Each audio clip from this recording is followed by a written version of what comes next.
शासन पिता भगवान महावीर स्वामी के चरणों में कोटि कोटि वंदन।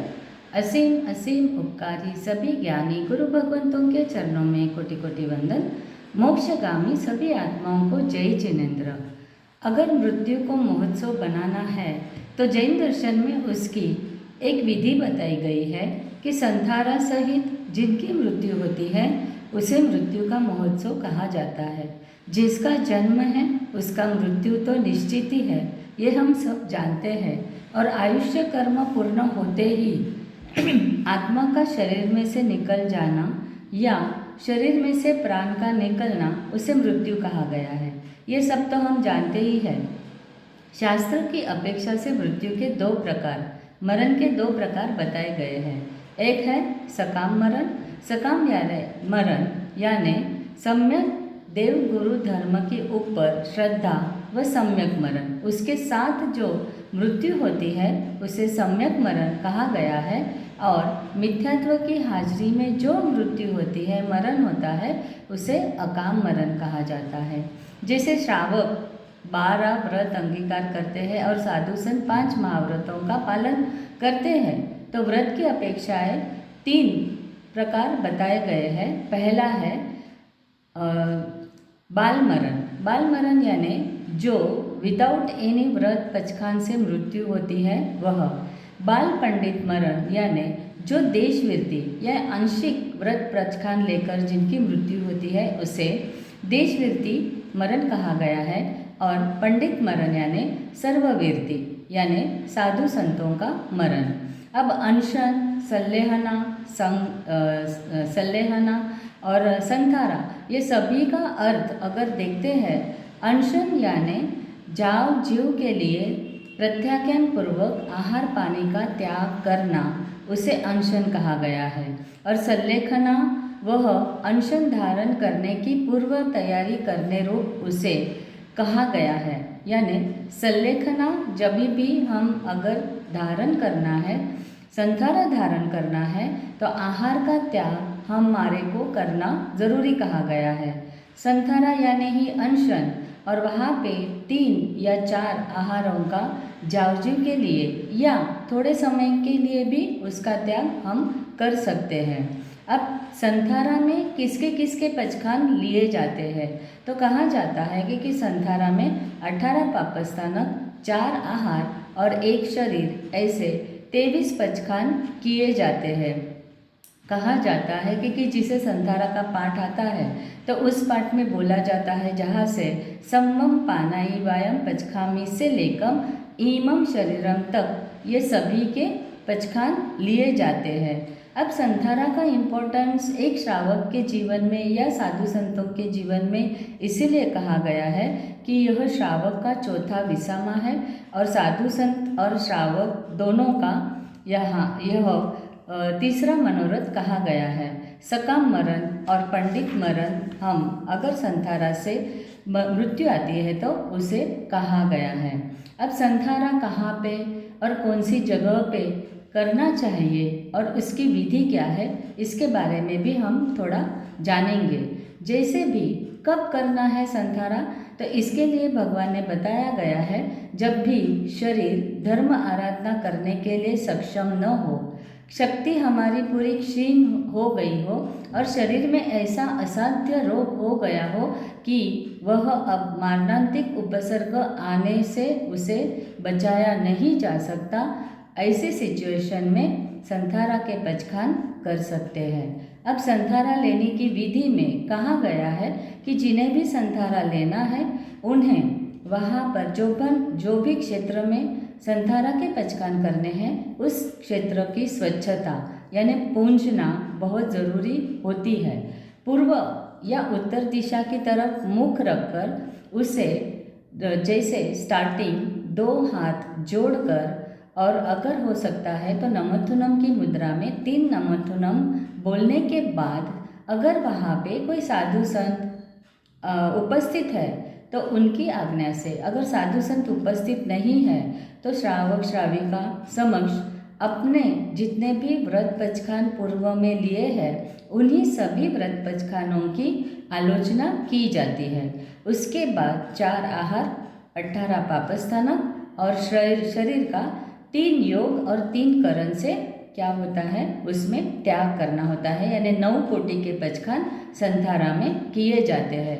और यह पचखान संवम पानाये से लेकर विहरिस्सामी तक के ये पचखान होते हैं।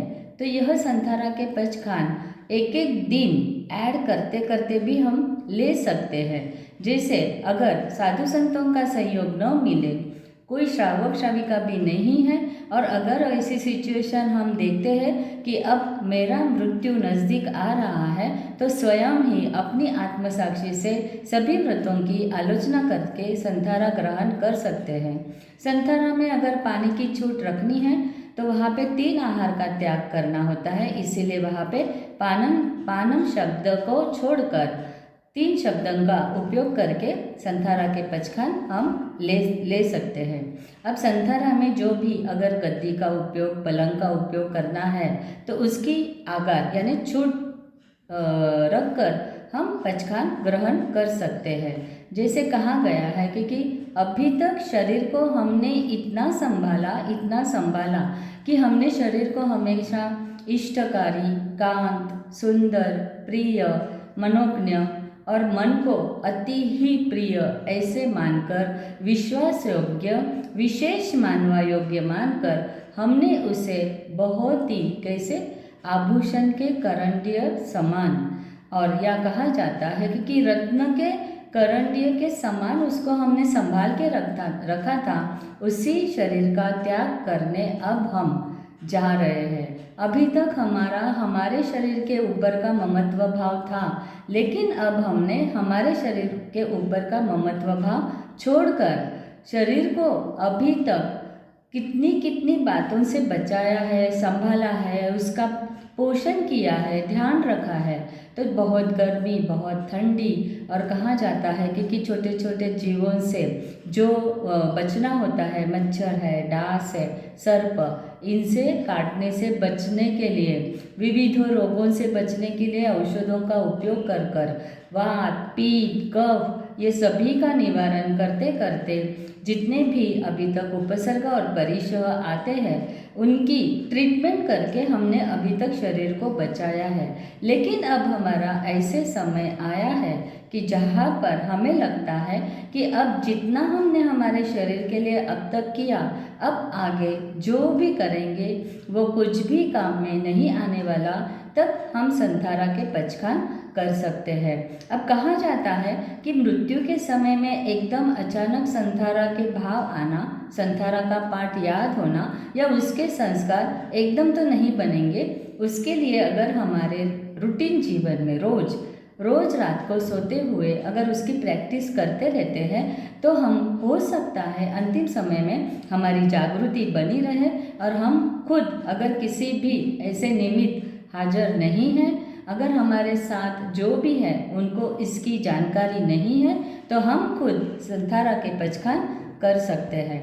और इसीलिए कहा जाता है रोज रात को सोते समय आगार सहित संथारा के पचखान लिए जाते हैं, और यहाँ पे बताया गया है उसे सागारी संथारा कहते हैं। तो रोज रात को सोते समय अगर हम यह बोलते हैं कि आहार शरीर ने उपधी पचखू पाप अढ़ार, मरण आवे तो ओ सिरे पारू तो बोली एक नौकार, ऐसे कर रोज रात को अगर हम संथारा के पचखान लेकर सोते हैं तो उसके संस्कार बनते हैं, और हमें अंतिम समय में हो सकता है कि जागृति के साथ हमारे भी संथारा के पचखान हो।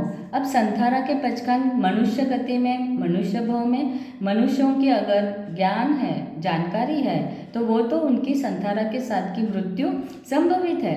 लेकिन कहा जाता है तिर्यंच गति में भी तिर्यंच अगर संथारा के साथ उनकी मृत्यु हो सकती है। जैसे हमारे शास्त्र में एक नन्मन्यार का भाव यानी मेंढक के भाव में उन्होंने संथारा के पचखान लिए, और दूसरा है चंड कौशिक सर्प। पूर्व भाव के संस्कार के कारण तिर्यंच गति में होने के बावजूद भी हमें जाति स्मरण ज्ञान से पूर्व के संस्कार याद आ जाते हैं, और तिर्यंच गति में भी हम संथारा के पचखान कर सकते हैं। तो ये सभी विधि से अगर संथारा के पचखान हम करते हैं तो ये बात का ध्यान रखना है कि संथारा 5 अत्याचारों से हमें बचना होता है। तो 5 अतिचार न लगे इसके लिए कहा जाता है कि अगर संथारा के पचखान से हमें इहलोगा संस्पोगे, परलोगा संस्पोगे, जीव्या संस्पोगे, मरना संस्पोगे और काम भोगा संस्पोगे, ये विचार आते हैं तो उसमें अतिचार लगते हैं। और बहुत बार हमारे समाज में ये प्रश्न उठाया जाता है कि जब संथारा यानी वह आत्महत्या तो नहीं कही गई है, लेकिन नहीं, इसके जो कारण बताए गए हैं कि इसको हम आत्महत्या नहीं कह सकते, तो फिर संथारा के पचखान क्यों लेने हैं? तो इसके लिए अगर हम समझते हैं किसी दुकान को आग लग जाती है और जब तक वहाँ से जितना बचा सकते उतना हम बचाने की कोशिश करते हैं, लेकिन जब मालूम पड़ता है कि अब मैं इतर सामान दुकान का कोई भी नहीं बचा पाता हूँ, लेकिन ध्यान हमारा कहाँ पे जाता है? जहाँ पे हमारी धन रखा हुआ होता है, पैसे रखे होते हैं, कम से कम उसे हम बचाने की कोशिश तो ज़रूर करते हैं। बाकी सब अगर आग में जल भी जाए तो इतनी हमें परेशानी नहीं होती है, लेकिन उस धन को बचाने की जैसे हम कोशिश करते हैं वैसे ही कहा जाता है संथारा में अब आत्मा को पता चलता है कि हम कितनी भी कोशिश करें, अब मेरे आयुष्य का अंतिम समय नज़दीक आया है, मैं जितना भी शरीर को बचाने की कोशिश करूं वो बचने वाला नहीं है। बेटर है कि इस शरीर का त्याग कर कर आत्मलक्षी बनकर, इसीलिए वो आत्मा स्वयं के आत्मा को बचाने के लिए, अपने धर्म के संस्कार को बचाने के लिए वहाँ पे संथारा के पचखान लिए जाते हैं। संथारा के पचखान में न कषाय होता है, न राग द्वेष होता है, न मोह होता है, उसमें सिर्फ अपने आत्मा का जो रक्षण करने के भाव होते हैं और हमारी सद्गति के भाव होते हैं, और हो सके उतना अब जन्म मरण की ये जो चक्कर होती है, फेरे होते हैं, उससे बचने के भाव होते हैं। और संथारा के पचखान से मिलने वाले लाभ बताए गए हैं। अगर किसी की संथारा के साथ मृत्यु होती है तो अब उसकी दुर्गति नहीं की गई बताई गई है, यानी नरक और तिर्यंच गति के ऐसे कहा जाता है कि भव संभव या थोड़े उसकी संभावना कम बताई गई है, और देवगति और मनुष्य के ही भव मिलेंगे, और वो भी अगर मिलते हैं तो वहाँ पर भी जो प्राप्ति मनुष्य गति या उच्च गति में होनी चाहिए वो सभी की प्राप्ति, इतना वो आत्मा पुण्यशाली बन जाता है कि अगले भव में उससे धन धान्य महल हवेली खेत बगीचे अश्व गज पशु ये सभी चीज़ें यानी कंफर्ट या जीने के लिए जो सुविधा चाहिए वो सुविधा ऐसी जगह ही उसका जन्म होता है। और कहा गया है कि जीवन सुख के लिए ये 4 वस्तु बहुत आवश्यक बताई गई है, और यह पुण्यात्मा पुरुष यहाँ उत्पन्न होता है जहाँ पर उसे उत्तम मित्र, उत्तम ज्ञाति, उच्च गोत्र, सुंदर रूप, रोगहीन शरीर, महान वृद्धि और विनीत सम्मानीय यशस्वी और वह बलवान बनता है। तो ये सभी चीज़ें कही गई है, और इस प्रकार सुखमय और गुणमय स्थिति में उत्पन्न होकर जब तक उसके भोगावली कर्म बाकी है तब तक उसका उदय होते हुए स्लोली वो कर्म वृक्ष होते जाते हैं, और संयम का आचरण करके यथाख्यात चारित्र को स्मरण करते हुए समस्त कर्मों का नाश करके सिद्ध बुद्ध और मुक्त वो आत्मा बन जाती है। ये संथारा के फल बताए गए हैं, और हम आशा करते हैं कि हमारा ये तीसरा मनोरथ हम रोज़ याद कर बोले और भाव से कि अंतिम समय मेरा भी संथारा के साथ मृत्यु हो। अगर हो सकता है यही भाव हमारे मृत्यु के समय आते हैं और हम पचखान व्रत नियम और शरीर का त्याग कर देते हैं, तो हमारा जो कहा गया है मोक्ष वो जल्दी से जल्दी होने की संभावना होती है। तो इसी भाव के साथ आज के सेशन में जिनाग्ना के विरुद्ध कुछ भी कहा गया हो तो उसके लिए 10 मिच्छामि दुक्कडम। जय जिनेंद्र।